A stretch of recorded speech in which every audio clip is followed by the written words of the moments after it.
Мы тело погибшего парня за свои средства, это около 200 тысяч рублей.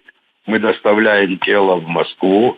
Плюс в виде денежной компенсации в размере 1 миллиона рублей только что мы выделили матери погибшего. А много ли вот таких аттракционов, мест развлечений вообще на территории Рицинского парка?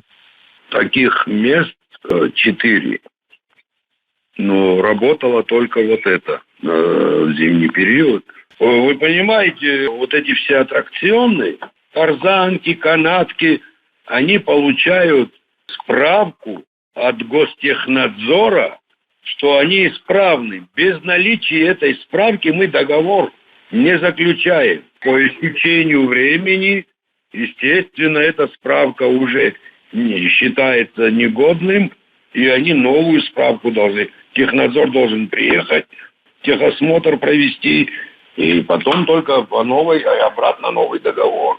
Справка дается на год. И в этом случае тоже справка имеется до сентября 2024 года.